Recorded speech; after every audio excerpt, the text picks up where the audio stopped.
राहुल गांधी को आपने देखा कि वो हाथ जोड़ रहे हैं और उस पर एक बार वो भूपेंद्र हुड्डा जो है उधर देखते भी हैं, और शैलजा की अगर आप फोटो देखें तो उनका मुंह अलग तरीके का हो चुका है। पिछले 20-22 दिनों में जो दूरियां हुड्डा साहब के और शैलजा कुमारी के बीच में आई थी, उसको जोड़ने की कोशिश थी, या वो अपना पावर दिखा रहे थे। इतने दिनों का जो नैरेटिव चल रहा है कि एक तरफा कांग्रेस जीत रही है, एक बड़ा सेगमेंट जुड़ा हुआ, दलित वोट बैंक का सेगमेंट है, उधर जाट वोट बैंक का सेगमेंट है। आपने फिर सारा का सारा जीत का दारोमदार, छत्रप का दारोमदार भूपेंद्र हुड्डा के कंधे पे डाल दिया है। शैलजा को क्या आप कम आंकने की कोशिश कर? 12 दिन वो चुप रही हैं, उससे हलचल मच गई है कांग्रेस में।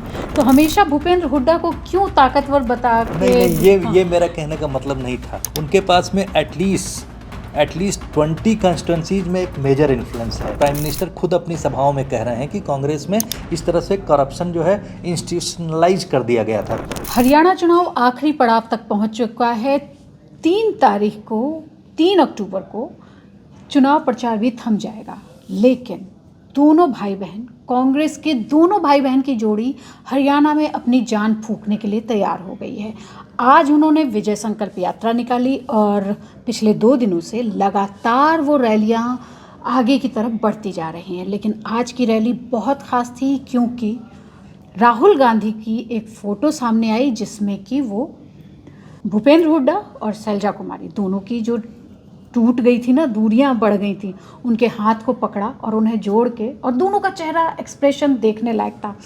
हमारे साथ आज हरियाणा चुनाव पे बात करने के लिए हैं अरुण चौबे जी। इनको आप लगातार देख रहे हैं।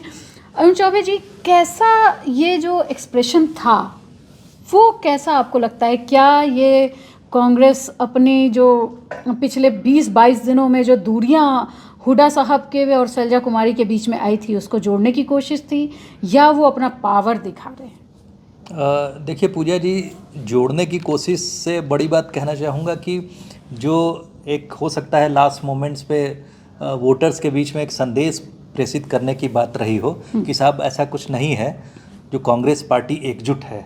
अभी तक का जो नैरेटिव था वो गलत था। सभी कांग्रेस के जो नेता हैं, बड़े नेता हैं, वो एक सभी पार्टी के हित में काम कर रहे हैं। ऐसी एक इमेज क्रिएट करनी थी, शायद इसलिए क्योंकि मैं ये कहूँगा क्योंकि एक तरफा जीत, जैसे पहले इतने दिनों का जो नैरेटिव चल रहा है कि एक तरफा कांग्रेस जीत रही है, ऐसा तो है नहीं, क्योंकि बीजेपी भी तीसरे टेन्योर में आने की कोशिश करने के साथ में वो भी मजबूत दिख रही। बिल्कुल ऐसा नहीं लग रहा है कि एक तरफा चुनाव हो रहा है। तो जो बची खुशी जो कोशिशें हैं, उसको भी इसमें समाहित करने के लिए उन्होंने ये जो फ़ोटो आप कहते हैं, ये दिखाने की कोशिश की हमारे यहाँ, क्योंकि उसके साथ में एक बड़ा सेगमेंट जुड़ा हुआ, दलित वोट बैंक का सेगमेंट है, उधर जाट वोट बैंक का सेगमेंट है। तो इन सबों को एक साथ जब तक वो लोग नहीं रहेंगे समग्र रूप से, और इस समय एक सीट पर जहाँ लड़ाई चल रही है, तो कोई भी वोट बैंक जो है खिसकते हुए नहीं दिखना चाहिए। इसी की कोशिश दिखी आज के फोटो ऑप में। लेकिन आप कह रहे हैं कि दलित वोट बैंक है और जाट वोट बैंक है, लेकिन ये हमारे यहाँ की तो सारी राजनीति ही जातियों पे आधारित है। इस बीच में जो ये नारायणगढ़ में और थानेसर तक जो ये यात्रा पहुँची, विजय यात्रा, ये बार बार कह रहे हैं कांग्रेस आ रही है, भाजपा जा रही है। फिर वो जो फोटो आती है जिसमें कि राहुल गांधी को आपने देखा कि वो हाथ जोड़ रहे हैं, और उस पर एक बार वो भूपेंद्र हुड्डा जो है उधर देखते भी हैं, और शैलजा की अगर आप फोटो देखें तो उनका मुंह अलग तरीके का हो चुका है। तो वो सब दिख रहा है लोगों को, तो वो कितना जोड़ पाएगा? देखिए राहुल गांधी मैं आपको इस समय कहूँगा कि अगर राहुल गांधी लोकसभा चुनाव में अपनी न्याय यात्रा और जो भारत जोड़ो यात्रा के बाद में मजबूत होकर नहीं उभरे होते, तो शायद आज का जो ये क्षण है ये हम लोग नहीं देख पाते, ये दूरियां बनी ही रहती। लेकिन सेंट्रल लीडरशिप के रूप में जो राहुल गांधी बहुत एक जबरदस्त छवि के साथ उभरे हैं, बहुत मजबूत नेता के साथ में उभरे हैं। तो जो रीजनल पार्टीज हैं, जो रीजनल छत्रप्स हैं, जिसमें कि हुड्डा साहब रीजनल छत्रप के रूप में माने जा सकते हैं हरियाणा की राजनीति में, उनको भी जो है सेंट्रल लीडरशिप के सामने अपने को जो है एक होते हुए थोड़ा सा जो अपने कद के साथ समझौता करते हुए शैलजा के साथ खड़े होना, क्योंकि ये वहाँ पर बिल्कुल जाहिर सी बात है कि दोनों अलग अलग फैक्शन हैं।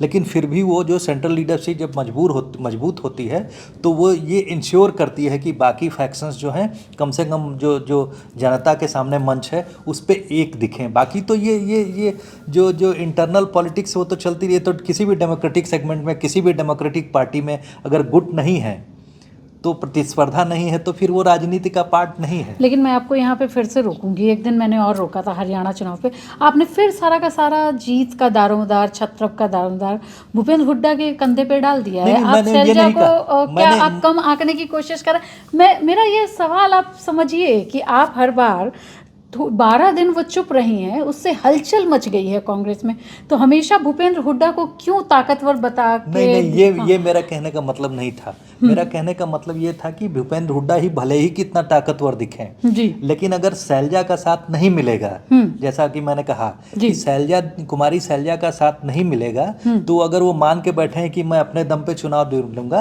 तो वो बेमानी होगा, वो ऐसा नहीं कर पाएंगे। सबको साथ में जाना ही पड़ेगा, क्योंकि इस समय जिस तरह से क्रूशल फेज में इलेक्शन है, 2 जगहों का हम लोगों ने नाम लिया था। अम्बाला से एक बार एमपी रही हैं, सिरसा से इस समय वर्तमान है।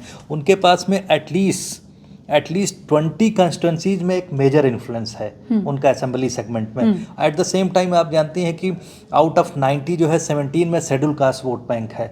और एक पिछला मैं डेटा बता रहा हूँ, पिछला डेटा क्या, इस बार के अगर हम लोकसभा इलेक्शन की एनालिसिस करें तो उसमें 47 असेंबली सेगमेंट्स हैं।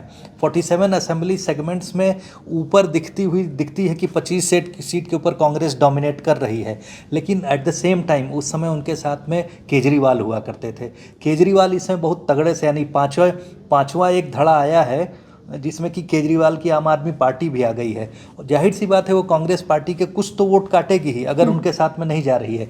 तो इन सब स्थितियों में पार्टी किसी भी सीट पे किसी भी व्यक्ति के जिसकी वजह से उनका नुकसान हो सकता है उसको खुश करने की पूरी कोशिश कर रही है, क्योंकि कांग्रेस के कैंप में डेस्परेशन है। उन्हें मौका भी दिख रहा है कि साहब तीसरी बार ये जो बीजेपी है तीसरी बार सत्ता में आने के लिए चुनाव लड़ रही है, इनके साथ में एंटी इनकम्बेंसी बहुत ज़बरदस्त फैक्टर है, इसको किसी तरह से वो करके हम लोग अपने पाले में ही जीत ले आए। डेस्परेशन है। तो क्या मैं ये समझूं कि भाजपा जिस तरह से अपने बागी नेताओं को रेस्टिकेट कर रही है, अपने मतलब आप उसको कहेंगे कि उसने निलंबित कर दिया अपनी पार्टी से, वो ये दिखाने की कोशिश वो भी लगी हुई है कि भाई हम अपनी इस पार्टी को लेके या इस चुनाव को लेके हम सतर्क तो देखिए वो हैं, वो जीतना भी चाहते हैं। और जिस तरह से उन्होंने अभी 9 अपने बागी विधायकों को जो कभी विधायक रहे या पार्टी के कार्यकर्ता रहे उनको निलंबित किया, ये क्या संदेश देना चाह रहे हैं भाजपा? मैं इसके साथ में कहूँगा कि भारतीय जनता पार्टी जो है किसी भी कीमत पर, मैं एक एग्जांपल दूंगा कि जिस तरह से प्रधानमंत्री जो है लगातार 2 बार की मेजर रैलीज उनकी हुई, उसमें उन्होंने संदेश देने की कोशिश की कि कांग्रेस महाभ्रष्ट पार्टी है।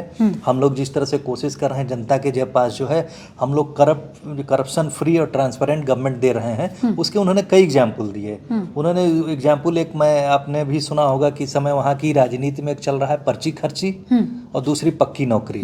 पक्की नौकरी कांग्रेस का दावा है, पर्ची खर्ची के जरिए जो है बेनकाब करने की कोशिश है कि कांग्रेस पार्टी के ज़माने में जो है पर्ची लिखी जाती थी, उसके साथ खर्चा जुड़ता था कि इस पर्ची के साथ में इतना खर्चा आप जुगाड़ कीजिए, उसके बाद आपकी नौकरी लग जाती थी। तो वो तरीका प्राइम मिनिस्टर खुद अपनी सभाओं में कह रहे हैं कि कांग्रेस में इस तरह से करप्शन जो है इंस्टीट्यूशनलाइज कर दिया गया था, उसको हमने ख़त्म किया है।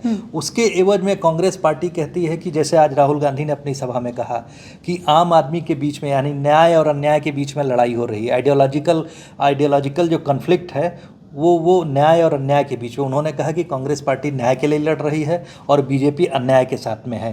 तो उसके साथ में उन्होंने अग्निवीर यानी यूथ के एम्प्लॉयमेंट का मुद्दा जोड़ा, बहुत बड़ा मुद्दा है इस समय। प्रियंका ने भी आज बहुत बोला कि भाई इतने दिनों से बेरोजगारी 10 साल से ये क्या कर रहे थे, जब आज ये मुद्दा उठा रहे हैं। लेकिन आज जो एक बड़ी चीज़ देखने को मिली इस पूरी यात्रा मतलब रैली में, दोनों भाई बहन अपनी सारी बड़ी जो टीम है हरियाणा की उसके साथ उन्होंने वहाँ धावा बोला है जहाँ भाजपा बहुत मजबूत है, चाहे वो थानेसर की बात करें या वो अम्बाला की बात करें, और सबको वो लोग धुआंधार रैलियाँ करके इसको, आपको क्या लगता है कि इससे कितनी चीज़ें बदलेंगी और लास्ट मोमेंट पे ये इस तरह से आ गया है जो कभी भाजपा किया करती थी। देखिए, कुरुक्षेत्र जो है बीजेपी का 10 साल से कब्जा बना हुआ है। बिल्कुल, और जाहिर सी बात है, आज की यात्रा अंबाला के जो वो नारायणगढ़ से जो यात्रा इन लोगों ने शुरू की और 3 जिलों को कवर किया, 6 असेंबली सेगमेंट्स को कवर किया। ये बीजेपी का एक तरह से प्रभाव क्षेत्र का एरिया है, 10 साल से उस पर कब्जा। तो राजनीति में ये राजनीति का हिस्सा है कि लड़ाई में जब लड़ी जाती है तो अपनी शक्ति जो है दुश्मन के खेमे में दिखानी होती है। तो उन्होंने अपनी ज्वाइंट जो माइट है, जो अपना जो मतलब मिलजुल के जो अपनी शक्ति है उसका प्रदर्शन किया, उस खेमे में जाके, अपने विरोधी खेमे में जाके किया है। उसका सिर्फ मतलब यही है कि साहब हम यहाँ पर जो है परिवर्तन की बयार जो है लेकर आएंगे और हमारी ये चीज़ें हैं जिसमें किसानों का मुद्दा, कर्मवीर, अग्निवीर की बात मैंने कही, ये उन्होंने बहुत बहुत पुख्ता तरीका से उठाया कि किसानों को नाराज़ किया, किस तरह से हम एमएसपी की गारंटी देंगे। ये सब जो लगातार वो कहते, लोकसभा इलेक्शन में भी उन लोगों ने ये बातें कही थी। लेकिन अग्निवीर का मुद्दा जो है, कहा जाता है कि 10 जवानों में से 1 जवान हरियाणा से जाता है। बिल्कुल। तो वहाँ पर जो है उन लोगों ने कोशिश की है कि हम पक्की नौकरी देंगे। पक्की नौकरी का मतलब हम जो है ये जो शॉर्ट टर्म जो 4 साल की नौकरी को हम पूरी फुल टेन्योर में कन्वर्ट करेंगे, जो पहले से था। जो पहले से तो था। भाजपा के आने के बाद जी ये जी सेना में जी इंट्रोड्यूस किया लेकिन गया। भाजपा ने उसके उलट कहा हुआ है कि साहब ऐसा नहीं है। इसमें से जो है जो लोग आएंगे रिटायर्ड होके, उनको हम लोग जो है स्टेट गवर्नमेंट में बीएसएफ और में और BSF उसमें भी उनका कोटा होगा, प्लस स्टेट गवर्नमेंट की जॉब्स में होगा, प्लस उसमें से कुछ लोग अगर अपना, क्योंकि एक हैंडसम अमाउंट भी उनको मिलेगा जो रिटायर होने के बाद में, उसके साथ में अगर वो 5 लाख तक का ऋण लेते हैं तो वो इंटरेस्ट फ्री होगा। और एमएनसीज में जॉब के लिए भी जो स्पेशल कंसिडरेशन होगा उसको सब्सिडी मिलेगी। तो बहुत सारी चीज़ें जो है प्रो यूथ प्रोग्राम भाजपा ने भी किए हैं, इसीलिए भाजपा कॉन्फिडेंट दिखाई देती है। उन लोगों ने जो वोट बैंक को भी उसी तरह से साधा है। उन लोगों ने, वो लोग कॉन्फिडेंट है कि साहब जाटों के बीच में मेजर लड़ाई है, चाहे आईएनएलडी और बसपा का ग्रुप हो, चाहे जेजेपी और एजेपी का ग्रुप हो, और कांग्रेस जो कि जाट डोमिनेटेड कही जाती, भूपेंद्र हुड्डा साहब सबसे बड़े इस समय बड़े नेता हैं। इसी वजह से इस किसानों के ही मुद्दे पर जो मैं एक सीट का विशेष नाम लूँगा, जो उनकी सीट है, दुष्यंत चौटाला की सीट है, ऊंचा कलां, वो सीट फंसती हुई दिखाई पड़ रही, क्योंकि वहाँ किसानों का मुद्दा बड़ा मुद्दा है और उन जाट वोट जो है एक तरफा पड़ता है। पिछली बार वो अच्छी तरीके से जीते थे, लेकिन इस बार जो है उनके खिलाफ किसानों का मुद्दा जा रहा है, क्योंकि बीजेपी के सहयोगी दल थे, उन्होंने चुनाव के पहले जो है, लोकसभा चुनाव के पहले विड्रॉ किया बीजेपी से। तो इस वजह से वो अभी भी उसी खेमे के माने जा रहे हैं। और जाट वोटों में जो कांग्रेस जो है ये मैसेज कन्वे करने में सफल हुई है कि हम ही जो है इस बार जो है बीजेपी को हरा सकने की स्थिति में है। लेकिन उसमें कितना उस सेगमेंट, उस बिखराव को, वोट के बिखराव को रोक पाते हैं, इसी स्ट्रेटजी में कांग्रेस की विक्ट्री जो है यूँ कहूँ कि निश्चित होगी। तो किसान, मजदूर, गरीब, बेरोजगारी, अंबानी अडानी, ये लगातार राहुल गांधी के भाषण का हिस्सा है। तो आपको क्या लग रहा है, उन्होंने यहाँ पे आज इमोशनल गेम भी खेला कि भाई मैं अभी अमेरिका से लौटा हूँ और मैं उन लोगों के पास भी गया जो हरियाणा में रहते हैं, एक कमरे में 15-15, 20-20 लोग रहते हैं। उसके बाद उन्होंने जाति वाला मुद्दा भी आज उठाया कि मैं जानना चाहता हूँ कि किस जाति के कितने लोग इस हमारे देश में हैं। तो ये सारे मुद्दे क्या हरियाणा चुनाव में कुछ सपोर्ट कर पाएंगे कांग्रेस को? जो आपने यूथ के बाद एक कमरे में जो आपने बात कही, वो मुद्दा अनएम्प्लॉयमेंट और यूथ से जुड़ा हुआ है। आप यूं समझिए इसको, क्योंकि वो यूथ को जो है प्लेकेट करने की एक ज़बरदस्त कोशिश है कि साहब हमारी सरकार आएगी तो हम जो मैक्सिमम रोजगार पैदा करेंगे और पक्की नौकरियां देंगे, ट्रांसपेरेंट तरीके से देंगे। उसमें एक वादा ये दिखता है, आपने 2 दिन पहले अभी देखा कि कांग्रेस ने जो है जस्टिस करके जो अपना जो मैनिफेस्टो जारी किया है मेजर, उसमें ये सब बातें हैं। दूसरी बात आपने कही कि साहब जो है उनको जो जाति वाली बात, तो जाति वाला जो उनका जो चुनाव का एजेंडा है वो अभी से नहीं, लोकसभा इलेक्शन से वो उसकी बात कर रहे हैं। उन्होंने न्याय भारत जोड़ो न्याय यात्रा में भी उसको बहुत तेजी से उछाला था, उसका भी बहुत फायदा उनको नहीं मिला है। लेकिन वो लोग जो है अगर बीजेपी की समग्र शक्ति को कम करना है तो आपको जातिगत वाला जो कास्ट सेंसस का मामला है उसको उठाए रखना है। ये इस समय फिलहाल जो है राहुल गांधी की प्राथमिक योजनाओं में से, प्राथमिक जो नैरेटिव सेट करने की बात है उसका एक हिस्सा है। उसके 2 कारण हैं, क्योंकि बीजेपी की जो नरेंद्र मोदी ओबीसी सेगमेंट से आते हैं, नरेंद्र मोदी जो हमारे प्रधानमंत्री हैं, तो वो उनके साथ में बीजेपी के साथ में जो ओबीसी का जो 60% प्लस का जो सेगमेंट है वो पूरी तरह से जो जो नेशनल लेवल पर इंटैक्ट है। उसके उसमें जब तक चिंक्स नहीं आएंगे, उसको आप नहीं तोड़ेंगे, तब तक वो आने वाला लोकसभा इलेक्शन है, क्योंकि चुनाव तो सिर्फ हरियाणा तक सीमित नहीं है। वो नैरेटिव के जरिए जो है उस मेजर वोट बैंक को जब तक आप डेंट नहीं करेंगे, तब तक जो है आप आने वाले समय में केंद्र की राजनीति के लिए जो है पूरी तरह से तैयार नहीं हो पाएंगे। बीजेपी जैसी शक्तिशाली पार्टी को जो है, बीजेपी कम हुई है फिर भी 244 एमपीज हैं, आप बहुत बढ़े हैं तो 99 एमपीज आए हैं। तो इन सब ये जो बहुत सारे कारण हैं, इसकी वजह से ये कास्ट सेंसस में कास्ट नैरेटिव लगातार चल रहा है, और जिसको जो है, क्योंकि उसकी बात होने पर जो है इस ओबीसी में चिंक होगा, जिसमें कि फिर ये एक ब्लॉक नहीं रहेगा, इसमें डिफरेंट सेगमेंट्स जातियों के जो सबकास्ट सामने आएंगे, उनके हितों की बात होगी। तो ये ओवरऑल देखा जाए तो ये जो रिग्रेसिव एजेंडा है, जो कि देश हित में नहीं दिखता है, लेकिन फिर भी राजनीति की, फिलहाल कांग्रेस की राजनीति जो है उसको उभार रही है, क्योंकि वो उनके लिए बहुत बड़ी ज़रूरत बन चुकी है। तो आप कहना चाह रहे हैं कि ये फिर से जाति जो है वो हमेशा से हमें पीछे की तरफ ले जाती है, जाहिर सी बात है। लेकिन राजनीति में ये पर्टिकुलर पार्टी को आगे की तरफ ले जाती है। पार्टिकुलर पार्टी के लिए, कांग्रेस के लिए इसमें मजबूरी बनी हुई है। अगर यही सब कारण था कि उन्हें जो है समाजवादी पार्टी, जो कि यादव और मुस्लिम डोमिनेटेड पार्टी रही है, उसके साथ में जाना पड़ा ताकि वोटों का बिखराव ना हो। वो जातिगत समीकरण जो उत्तर प्रदेश में आपने देखा, बहुत कंक्रीट तरीके से उन लोगों ने गणित बिठाई। बिहार में वो सक्सेसफुल नहीं हुआ, लेकिन वहाँ पर आरजेडी के साथ में उन्होंने मिलकर जिस तरह से कॉम्बिनेशन बनाए, इसी तरह से नॉर्थ इंडिया की अगर लड़ाई नहीं होती है इस तरह के, अगर आप कास्ट के कॉम्बिनेशन को नहीं अपने फेवर में कर पाएंगे तो थोड़ा सा मुश्किल होगा। यही बात वहाँ पर चल रही है। आप देखेंगे आने वाले समय में, चाहे झारखंड हो या महाराष्ट्र की राजनीति हो, वहाँ पर भी इस नैरेटिव को आगे बढ़ाने की कोशिश की जा रही है, क्योंकि कांग्रेस के साथ में नेचुरल तरीके से आप देखेंगे कि माइनॉरिटी सेगमेंट, मुस्लिम्स का वोट जो है इन मास पड़ जाता है। उसके साथ में जो है आप दलित को भी खुश कर ले रहे हैं, आपके साथ में बच जाते हैं जो कि जनरल कास्ट, उसमें से कुछ आते हैं, और ज़्यादातर वो अभी ब्राह्मण, बनिया, राजपूत जो है बीजेपी के साथ चला गया है, जो कि महाराष्ट्र हरियाणा की राजनीति में भी दिख रहा है। ओबीसी सबसे बड़ा 30 से 35% के बीच का सेगमेंट है। अगर जाट आपके पास कॉन्क्रीट तरीके से, मुस्लिम वोट बैंक कॉन्क्रीट तरीके से, दलित में हम थोड़ा सा सेंधमारी कर लेते हैं, ये जो ओबीसी का सबसे बड़ा सेगमेंट हरियाणा की राजनीति में है, उसको जब तक ब्रेक नहीं करेंगे, उसमें बहुत सारी सबकास्ट हैं, उसमें सेंधमारी करने के लिए आपको जाति के बीच में विभिन्न वर्गों में उस सेगमेंट को तोड़ना जरूरी है। ये कांग्रेस के लिए कंपल्सन है। तो ये जाति जो है वो कांग्रेस के लिए कितनी कंपल्सन है, और किस तरह से ये हरियाणा की सत्ता कांग्रेस को दिला सकती है, या फिर से भाजपा तीसरी बार वहाँ पे सरकार बनाने जा रही है?